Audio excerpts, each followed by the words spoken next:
हमारी संस्कृति, हमारे संस्कार सदा रहें हमारे साथ। सब्सक्राइब करें तिलक।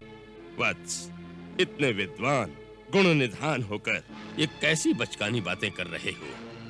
तनिक विचार करो। संधि का प्रस्ताव शत्रु पक्ष की ओर से आया है। संधि की शर्त पर विचार नहीं कर रहे नाना जी। सम्मान के साथ सीता लौटा दूं। तो उसमें हानि क्या है मेरे लाल? हानि हानि ही हानि है। आकाश में फहराते रावण के झंडे धज्जियां बनकर धूल में मिल जाएंगी। दसों दिशाएं हमारे नाम पर थूकेंगी। दसों दिशाओं के विजेता ने थूक कर चाट लिया। बड़ी अकड़ के साथ सिंह बनकर सीता को उठा लाया था और सियार के समान भयभीत होकर उसे वापस लौटा दिया। इस प्रस्ताव को मानना ही हमारी पराजय है नाना जी। उस वनवासी राम का बाण जब कमान पर चढ़ता है तब चतुर्मुख ब्रह्मा के समान दिखाई देता है, और जब धनुष से छूटता है तब सहस्त्रमुख विष्णु के समान हो जाता है, और जब प्रहार करता है तब रुद्र के समान प्रलयंकारी बन जाता है। नाना जी, हमने इंद्र के कुलिश, शिव के त्रिशूल और विष्णु के सुदर्शन चक्र को अपनी ओर आते देखा है, परंतु उनके और राम के बाणों में अगाध भेद है।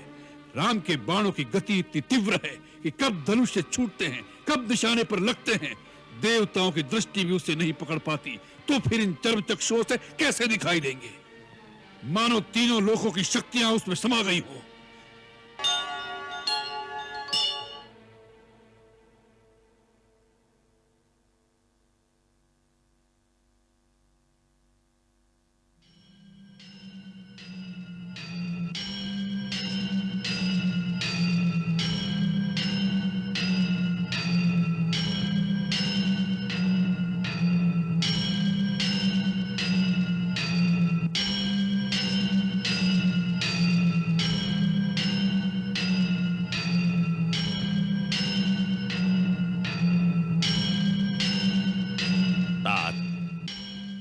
यद्यपि अंगद के शांति प्रस्ताव को तुमने ठुकरा दिया है, फिर भी बात अभी तक तुम्हारे हाथ में है।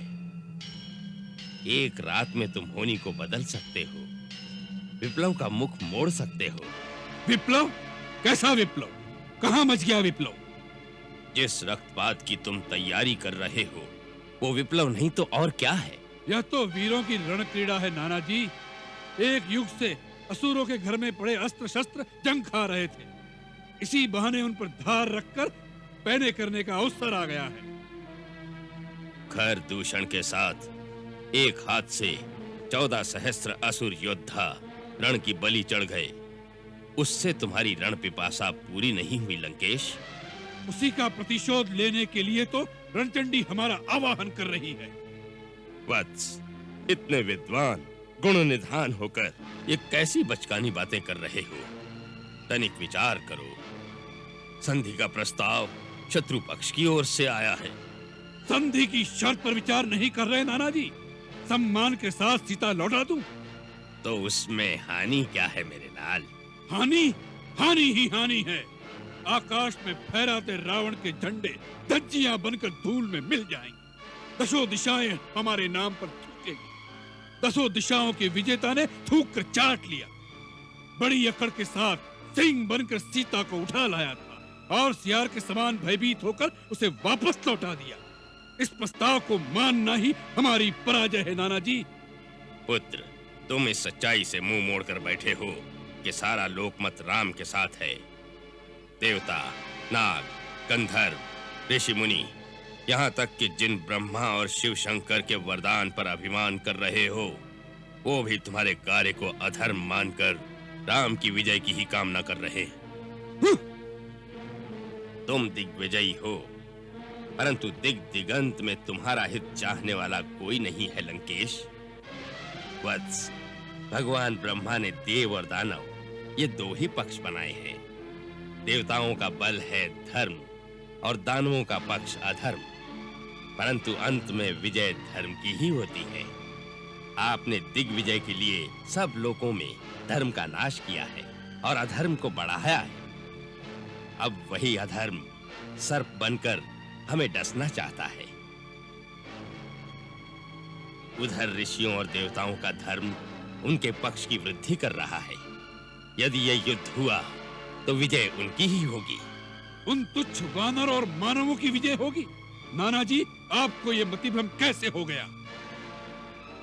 जिन्हें तुच्छ वानर समझ रहे हो, उनमें कितने देवताओं के गुप्त अंश हैं, ये आप नहीं जानते। उनकी सेना में श्वेत और ज्योतिर्मुख भगवान सूर्य के पुत्र हैं, हेमकूट वरुण का, नल विश्वकर्मा का और महापराक्रमी दुर्धर वसु का पुत्र है, नील अग्नि का पुत्र है। राजकुमार अंगद जो आज दरबार में आया था, वो देवराज इंद्र का नाती है। महाबली मैंद और द्विविद दोनों अश्विनी कुमार के पुत्र हैं और इन दोनों ने ब्रह्मा जी की आज्ञा से अमृत पान भी किया है। वे अमर हैं।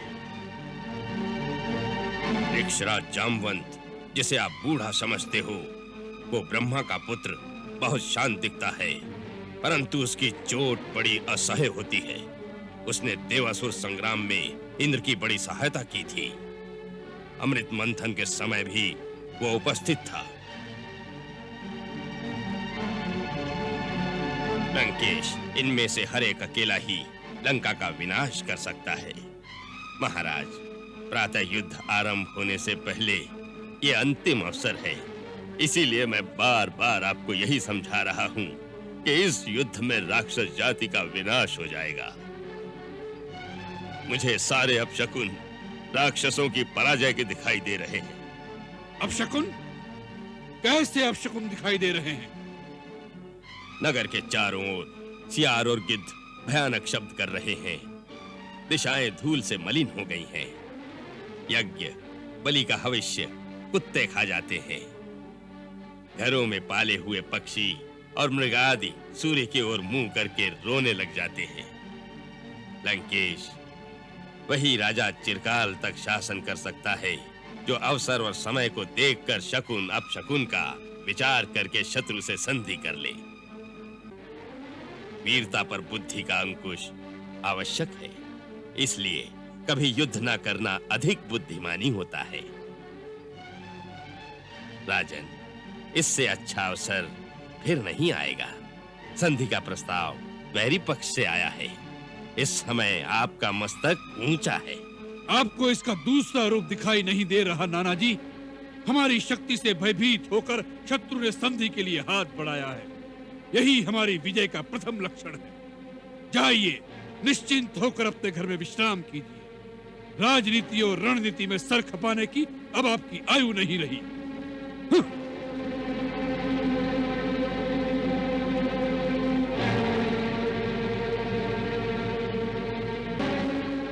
अच्छा, हो तव्यता बलियसी।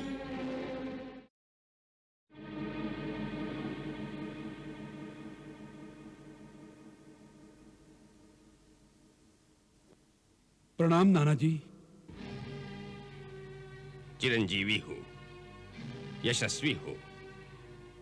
क्या बात है तात? तुम्हारे गात्र शिथिल हो रहे हैं।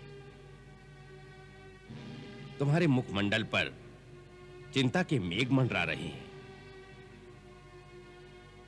तुम्हारे विशाल नेत्रों में निराशा की उदासी झिलमिला रही है। नाना जी, आप हम पर व्यंग कसने आए हैं? हमारा उपहास करने आए हैं? ये कैसी बात कर रहे हो लंकेश? तो फिर वही बात कहने आए हैं कि सीता को लेकर राम की चरणों में जा गिरूं?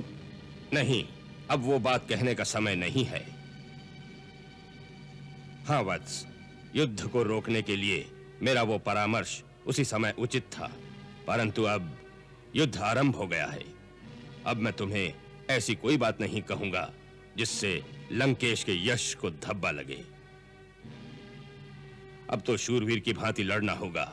अब या तो सीता को लंका की महारानी बनाओगे या शूरवीर की भांति अपना मस्तक रणचंडी के चरणों में चढ़ा दोगे। शूरवीर की भांति मरना भी पुरुष की एक शान है। तुम मेरे बालक हो, मैंने गोदी में खिलाया है तुम्हें। सदा तुम्हारी उन्नति, समृद्धि और कीर्ति की शुभकामना की है। तुम इस पृथ्वी पर असुरों के शिरमौर हो। तुम्हारा मस्तक झुक जाएगा तो इस भूमि पर राक्षसों को सिर छुपाने के लिए कोई जगह नहीं रहेगी। मैं ये पूछने आया हूं, तुम इतने हतोत्साहित क्यों हो गए? उत्साह ही नहीं हुआ नाना जी, विचाराधीन हो गया हूं। किस विचार में खो गए हो वत्स? जितना सरल समझा था उतना सरल नहीं है शत्रु का पार पाना। नाना जी, शत्रु प्रबल है। तुम स्वयं प्रबल से प्रबलतम भीषण विप्लव हो दशानन। तुमने इंद्र के वज्र, शिव के त्रिशूल और विष्णु के सुदर्शन चक्र का सामना किया है लंकेश। यही तो विचार करने की बात है नाना जी। उस वनवासी राम का बाण जब कमान पर चढ़ता है तब चतुर्मुख ब्रह्मा के समान दिखाई देता है, और जब धनुष से छूटता है तब सहस्त्रमुख विष्णु के समान हो जाता है, और जब प्रहार करता है तब रुद्र के समान प्रलयंकारी बन जाता है। नाना जी, हमने इंद्र के कुलिश, शिव के त्रिशूल और विष्णु के सुदर्शन चक्र को अपनी ओर आते देखा है, परंतु उनके और राम के बाणों में अगाध भेद है। राम के बाणों की गति इतनी तीव्र है कि कब धनुष से छूटते हैं, कब निशाने पर लगते हैं, देवताओं की दृष्टि भी उसे नहीं पकड़ पाती, तो फिर इन चर्म चक्षुओं से कैसे दिखाई देंगे? मानो तीनों लोकों की शक्तियां उसमें समा गई हो। आज उसने हमसे युद्ध नहीं किया, केवल हमारा उपहास किया है, जैसे कोई बालक के साथ खिलवाड़ करके उसे भगा दे। ये तो और अच्छा हुआ, पहले दिन ही तुमने शत्रु की थाह पा ली। तात, पहली विजय को अंतिम विजय मत समझो, और पराजय के पहले झोंके को अंत तक पराजय मत मानो। शत्रु के बलाबल शक्ति संचित करके युद्ध करो। इसीलिए तो हमने आठों दिशाओं में राक्षस जाति को एकत्रित करने के लिए दूत भेज दिए हैं। और कहीं दूत भेजने की क्या आवश्यकता है, जबकि परम शक्तिशाली तुम्हारा भाई कुंभकर्ण तुम्हारे घर में ही सोया है। यही अवसर है, उसे जगाओ। वानर सेना के लिए वो अकेला ही काफी है, जगाओ उसे। आश्चर्य की बात है, आज तक ये बात हमारी दृष्टि में क्यों नहीं आई? नाना जी, आपने हमारी समस्या का समाधान कर दिया। नायक विरूपाक्ष, जाओ कुंभकर्ण की शयन केंद्र में जाओ, उसे जगाओ और उसे लंकेश्वर का संदेश सुनाओ। आज लंका को कुंभकर्ण की आवश्यकता आन पड़ी है। जाओ।